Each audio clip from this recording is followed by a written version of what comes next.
Bonjour à tous, aujourd'hui nous allons nous intéresser à l'un des artistes américains les plus connus du XXe siècle, Jackson Pollock. Artiste majeur de l'expressionnisme abstrait, il a révolutionné l'art moderne avec sa technique novatrice de dripping. En projetant de la peinture sur la toile de manière chaotique et spontanée, Pollock a remis en question les conventions de l'art traditionnel et repoussé les limites de la création artistique. Cette approche radicale a suscité des débats et des controverses, remettant en cause la définition même de l'art et de la manière dont il est créé. À travers cette vidéo, nous allons explorer comment Jackson Pollock a repoussé les limites de la création artistique et remis en question les conventions établies. Paul Jackson Pollock est né le 28 janvier 1912 à Cody, dans le Wyoming, aux États-Unis.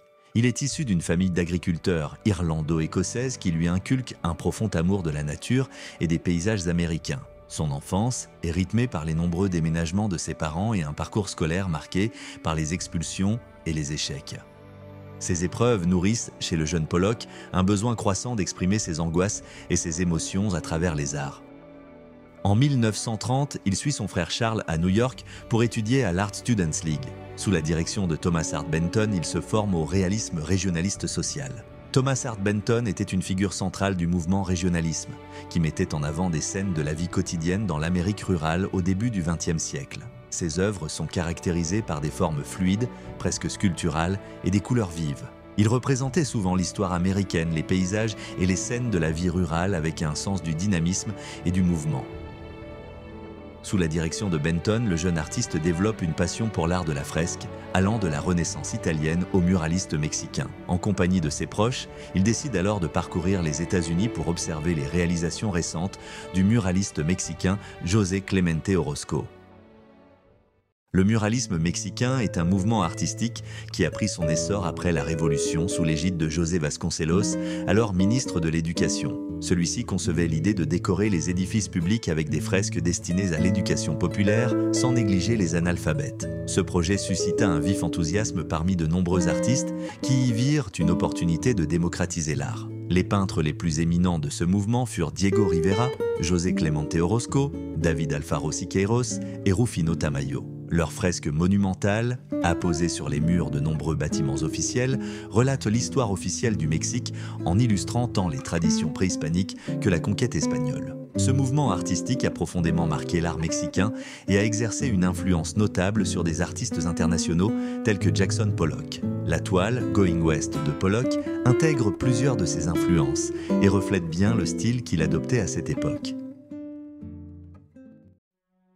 Au début des années 40, la ville de New York bouillonne de créativité et ce n'est pas par hasard. L'exil d'intellectuels français fuyant l'occupation apporte une vague de nouvelles idées. Des artistes et penseurs comme André Breton, Max Ernst, Claude Lévi-Strauss et Marcel Duchamp s'installent à New York. Ils sont au cœur des cercles surréalistes qui transforment la scène artistique. Grâce à eux, l'anthropologie, la psychanalyse et l'idée d'expression issue de l'automatisme prennent une place centrale. Pollock rencontre plusieurs membres du mouvement surréaliste et prend part aux ateliers d'écriture automatique dirigés par Roberto Matta.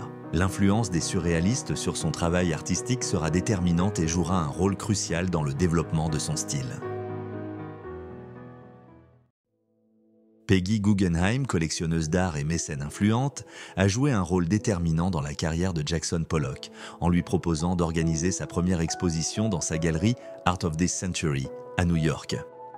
Par son soutien et par ses nombreuses commandes de plusieurs œuvres dont l'une des plus célèbres est la fresque murale, Peggy Guggenheim a non seulement aidé Pollock à se faire un nom, mais a également joué un rôle clé dans l'émergence de l'expressionnisme abstrait.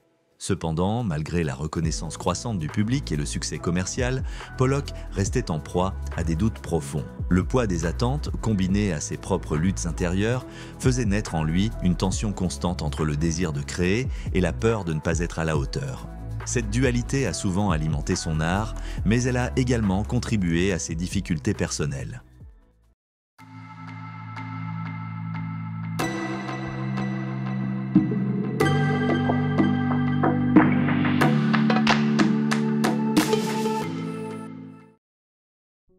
Les divers courants artistiques que Jackson Pollock explore et assimile tout au long de sa carrière aboutissent à la création d'un art nouveau qui lui est propre, le dripping. Cette révolution artistique prendra forme en automne 1945 dans une ancienne ferme à Long Island où il s'est installé avec sa femme Lee Krasner. Le dripping reflète une nouvelle philosophie artistique où l'accent est mis sur le processus de création plutôt que sur le produit fini. Pollock considère l'acte de peindre comme une performance expressive qui révèle son état émotionnel et psychologique. En se concentrant sur l'abstraction et l'exploration du subconscient, il libère la peinture de la représentation figurative traditionnelle. Au cœur de la technique du dripping se trouve le geste libre et dynamique de l'artiste.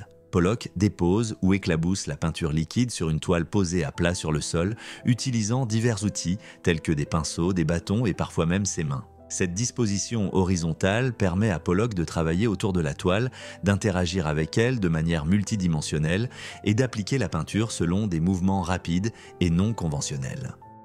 Les gestes de Pollock sont marqués par une impulsivité et une énergie qui se traduisent directement sur la toile. Chaque éclaboussure et coulure de peinture devient un reflet de son état émotionnel et de son processus créatif, capturant l'essence même de l'instant. La technique du dripping abandonne les conventions de la composition pour explorer une forme d'expression plus directe et intuitive. L'œuvre finale n'est plus simplement une image, mais une documentation visuelle de l'acte créatif lui-même. En intégrant des éléments de hasard et de spontanéité, Pollock crée des compositions abstraites où les formes et les couleurs se mélangent et se superposent, générant des textures riches et dynamiques. Ce processus met en avant le geste comme élément central de la création, transformant la peinture en une performance où chaque mouvement est une déclaration artistique.